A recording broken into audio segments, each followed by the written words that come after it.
cómo se interprete por parte de Morena, si es una derrota para Claudia Sheinbaum, una derrota para el presidente, una muy mala noticia para Clara Brugada, pues ya lo veremos. Por lo pronto, mañana es el último día de Ernestina Godoy como fiscal de la Ciudad de México, así lo ha determinado hoy la oposición en el Congreso de la capital. Gracias, Laura. Buenas tardes, un abrazo, Susana. Igualmente para ti, Javier Martín Reyes, investigador del Instituto de Investigaciones Jurídicas de la UNAM en la línea. ¿Cómo estás, Javier? Buenas tardes. Hola, ¿qué tal, Azucena? Como siempre, un gusto saludarte a ti y a todas las personas que nos escuchan. Muchas gracias, Javier. A ver, ¿para quién es el golpe? ¿Es una muy mala noticia para Claudia Sheinbaum, para Clara Brugada, para Morena? ¿Cómo lo lees? Pues mira, yo creo que esto admite lecturas por lo menos en dos planos, ¿no, Azucena?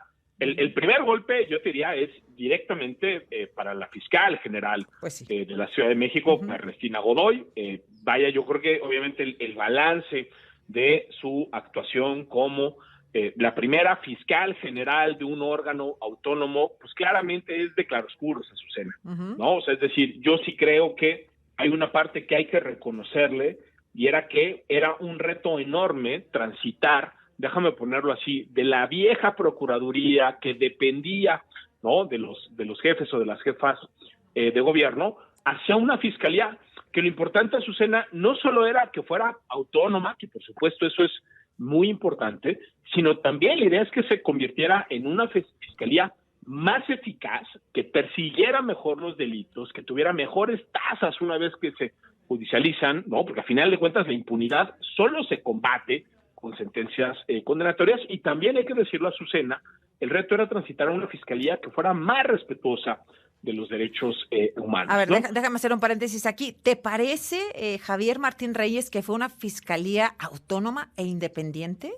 No, hombre, yo creo que precisamente en ese rubro, Azucena, es donde nunca vimos una fiscalía realmente autónoma. Yo creo que sí hubo diversas áreas y procedimientos y maneras de actuar y de articularse de la Fiscalía General que hay que reconocer. O sea, las fiscalías en todo el país en general son un desastre, digamos, desde la Fiscalía General de la República hasta la inmensa mayoría de las fiscalías locales, y yo sí creo que hubo algunas mejoras en términos de procedimientos, de protocolos, de articulación, de generación de capacidades, de análisis de contexto. Pero claro, lo que terminamos viendo en buena medida durante estos años fue una fiscalía excesivamente cercano al gobierno. Y lo decían, además, ellos se presentaban, y hablo de ellos porque era el secretario de Seguridad, Omar García Harfuch, a quien tampoco Claudia Sheinbaum logró dejar en la candidatura a la jefatura de gobierno de la Ciudad de México. Hablo de ellos porque era Omar García Harfuch como secretario de Seguridad, Ernestina Godoy como fiscal de la Ciudad de México y Claudia Sheinbaum como jefa de gobierno. Se presentaban así. Totalmente, ¿no? Incluso están estos videos que circulan, ¿no? Donde la jefa de gobierno le habla a la todavía... Sí. Fiscal, como si fuera de nueva cuenta una secretaria, ¿no?, alguien que trabaja con ella. O sea, es decir, creo que es en los hechos, más allá de que la Constitución de la Ciudad de México dice que es una fiscalía autónoma, en los hechos vimos una fiscalía excesivamente cercana al gobierno de Claudia Sheinbaum. Y yo diría, no solo en el discurso, es decir, o sea, creo que muchas de las acusaciones, Azucena, pienso, por ejemplo, en el tema de las intervenciones, ¿no? Del espionaje. Telefónicas, ¿no? Del espionaje que se dio a personajes de la oposición, pues es precisamente una muestra de cómo en estas cosas, Azucena, sí hubo sesgo, ¿no? En algún sentido hubo sesgo con el tema del metro, con el tema del Repsamen, con el tema del espionaje a la oposición, y luego el viernes, como cereza del pastel, pues Latinos da a conocer que la tesis de la todavía fiscal de la Ciudad de México, Ernestina Godoy, pues tendría una gran parte de plagio de algunos textos, como para salir peor. Sí, a ver, tío, yo estoy totalmente de acuerdo. Creo que si hacemos ese recorrido de decisiones importantes, pues íbamos a encontrar muchas de nueva cuenta donde parecía más una fiscalía que era parte de un equipo de gobierno que una fiscalía autónoma.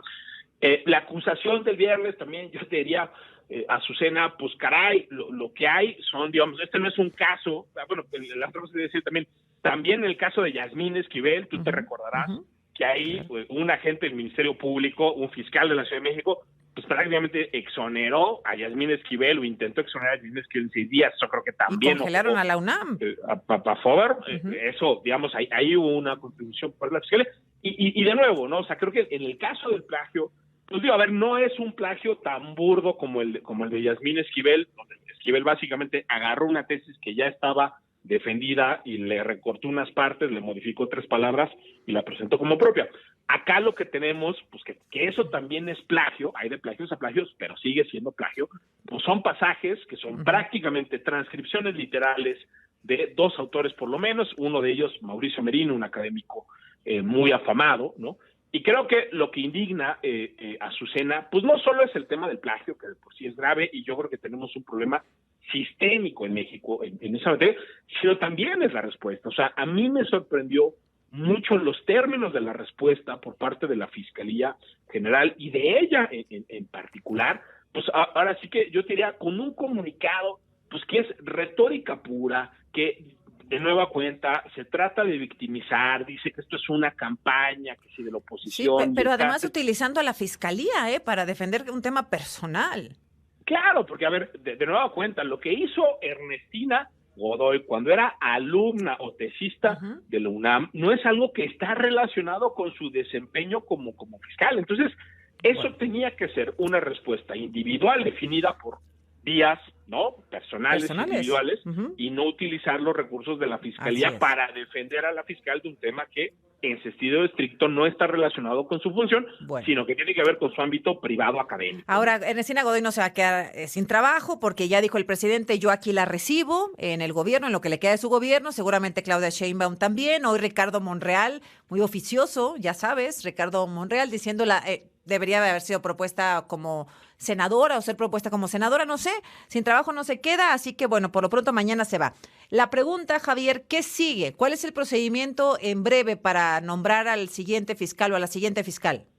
Mira, lo que viene, según marca la Constitución de la Ciudad de México, es un procedimiento que está a cargo primero de un Consejo Judicial Ciudadano, que lo que tiene que abrir Azucena es un proceso de examinación que tiene que ser público y abierto, ¿no? Ahí tiene que haber una evaluación de las personas. Si uno ve los requisitos, ¿no?, que están en la Constitución de la Ciudad de México, pues son requisitos donde, si no los tomamos en serio, se tiene que demostrar que son personas honorables, que tienen conocimientos, experiencia en el ámbito de la Procuración de Justicia, que tienen capacidad de administración, que tienen, ¿no?, también capacidad para dirigir, ejecutar políticas públicas y sobre todo independientes en su actuación. Entonces, yo lo que esperaría es que ese Consejo Judicial Ciudadano haga una muy buena propuesta.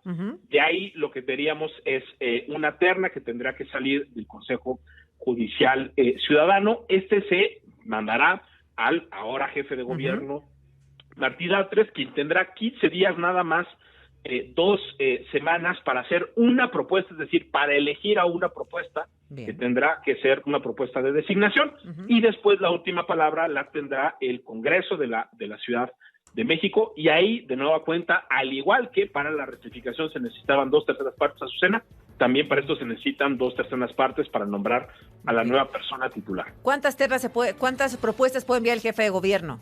Si se rechaza pues la primera... Aquí, por fortuna, no tenemos en la Constitución de la Ciudad de México ninguna disposición similar a como esa aberrante disposición que tenemos para el caso de la Corte. Entonces, tendríamos que ver una designación por 2/3 partes. Aquí no hay lugar, en términos de la Constitución de la Ciudad de México, lugar para el dedazo, Azucena. Gracias, Javier. Buenas tardes. Igual, Azucena, un abrazo muy fuerte.